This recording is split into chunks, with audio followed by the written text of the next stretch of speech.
My grade 5 pupils. Good morning, ma'am. Please remain stand for our prayer. Heavenly Father, we come before you to ask for your blessing on this lesson. Open our minds and hearts to receive your knowledge. Amen. Before you take your seat, kindly pick up all dirts under your chair and arrange all your chairs. Yes, ma'am. So kindly see your seatmate if there is absent for today. None, ma'am. Very good. I'm glad that you are all present for today. In my class, I have 2 classroom rules that you need to follow. The first one is listen to the teacher and keep quiet. If I'm talking here in front, just listen to me. The second one is if you want to say something, just raise your right hand and ask permission to me. So, yesterday we have a topic. So, I have here a gumamela.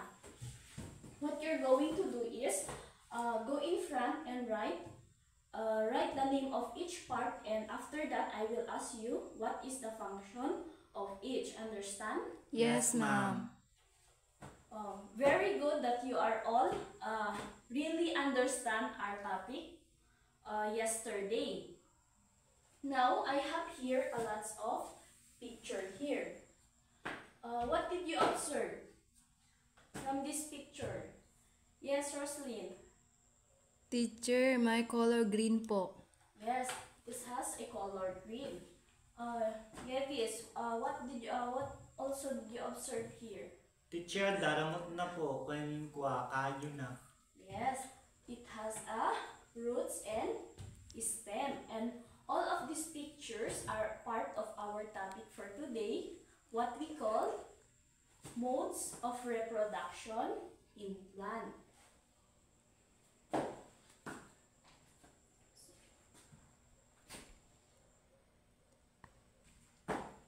So, but before that, kindly read our objectives for today. At the end of the lesson, the student should be able to A. Identify different modes of reproduction in plant. B. Appreciate the importance of learning modes in reproduction in plants. And draw one method of reproduction in plants. So, modes of reproduction in plants, when we say modes of reproduction in plants is, ito yung kung paano ang mga halaman na magproproduce lang another plant. And modes of reproduction in plants have 2 kinds. First is asexual reproduction.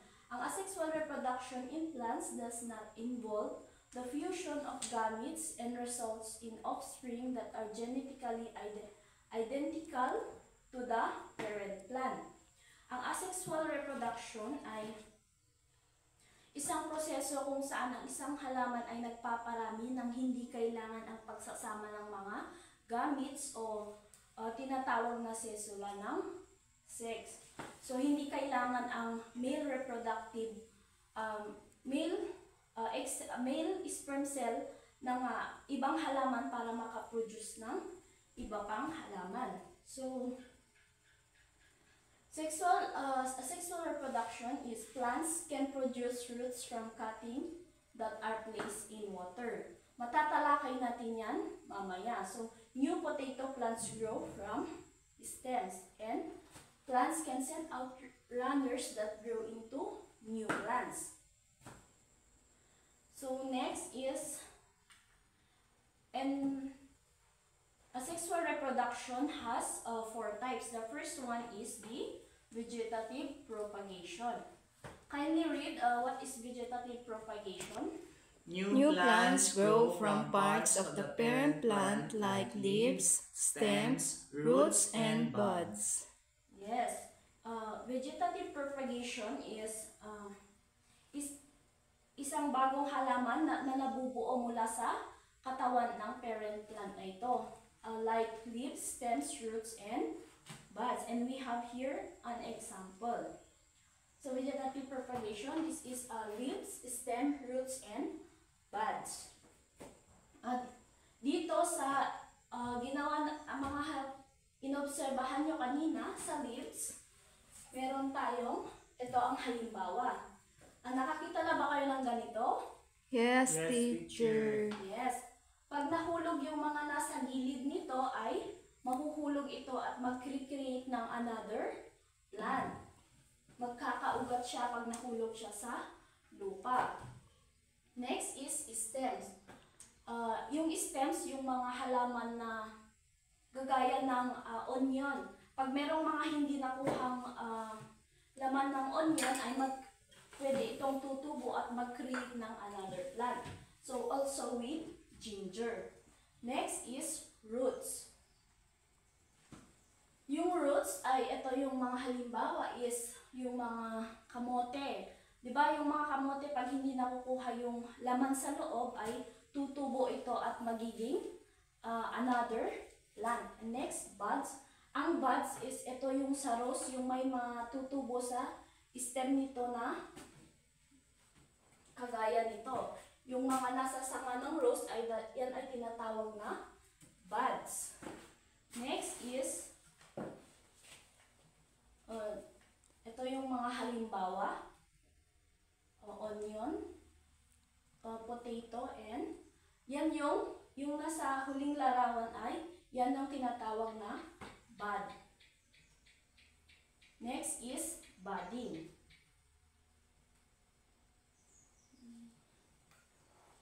When we say budding, new plants develop from outgrowths or buds on the parent plant. When we say budding, is ito yung isang paraan ng pagpaparami kung saan ang isang usbong mula sa halaman ay nililipat sa ibang halaman. Yung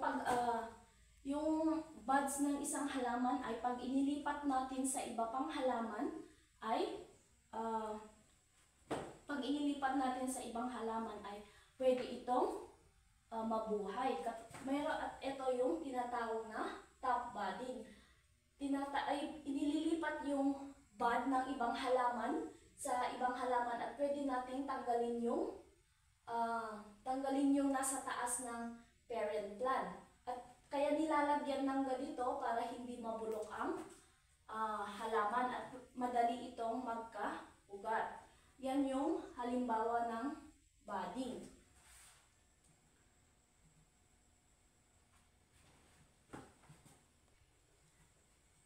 At ang pangatlo ay fragmentation. New plants arise from fragments of the parent plant. Ang fragmentation ay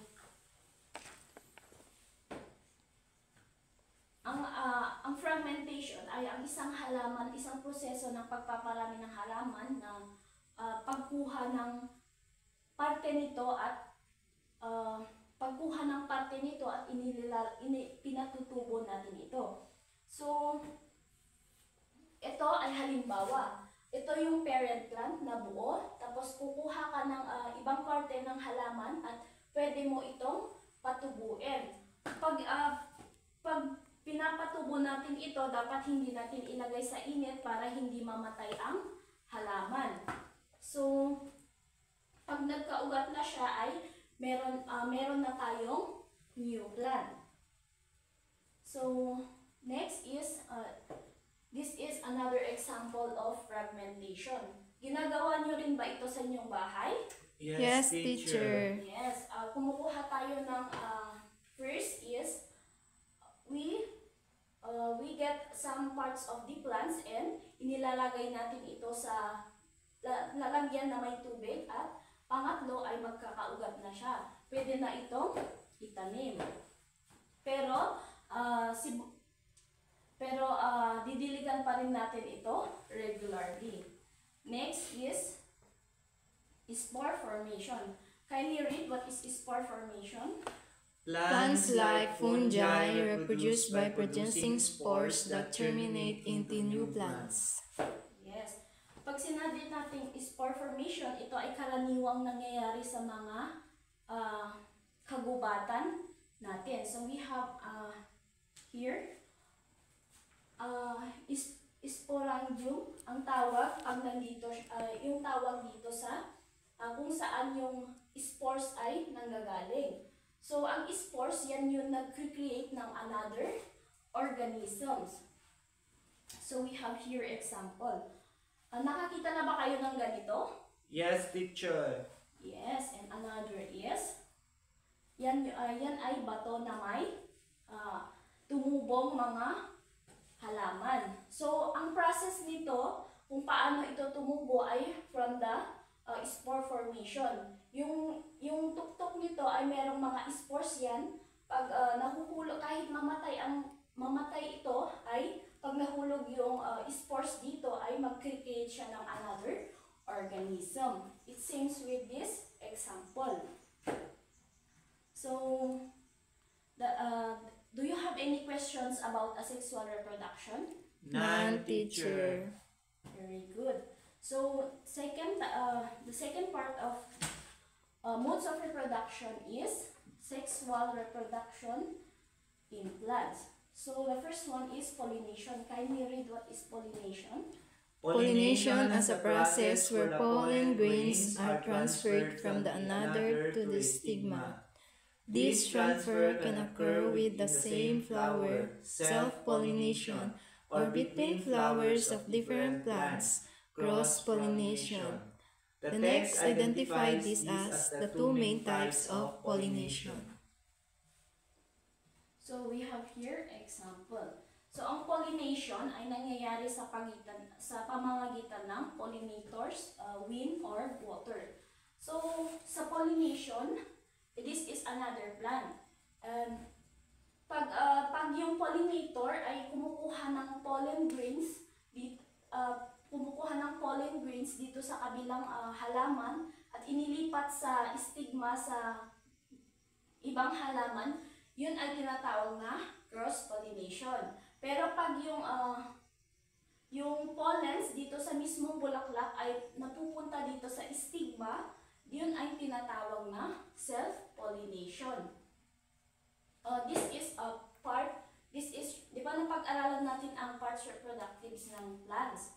So, ito yung male reproductive at ito yung female reproductive ng isang halaman. So, ang pollinators is ito yung tinatawag na ito yung paraan kung paano nangyayari ang pollination. So, is another example of pollination. Next is, the second one is zygote formation. When we say zygote formation is, a zygote forms in plants with a male gametes from the pollen grains travel down the style of the pistil to the ovary and fuses with a female gamete or egg cell in the ovary.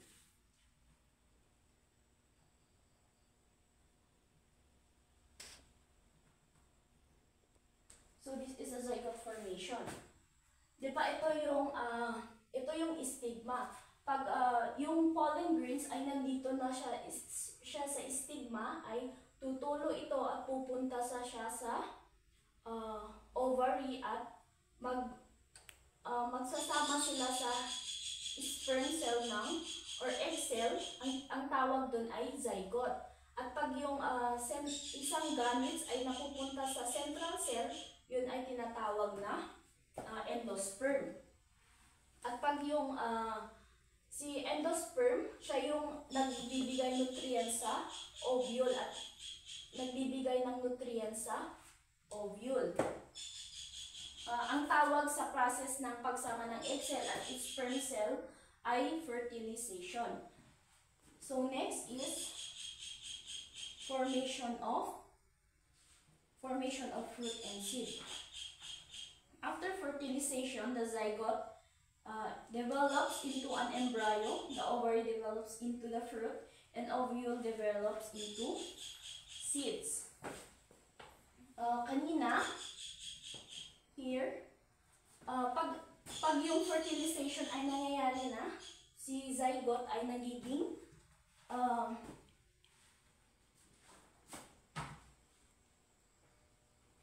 so ang zygote ay nagiging embryo at hanggang sa yung ovule ay nagiging mismong seed. So kanina I said a while ago that yung endosperm ang nagbibigay nutrients sa embryo.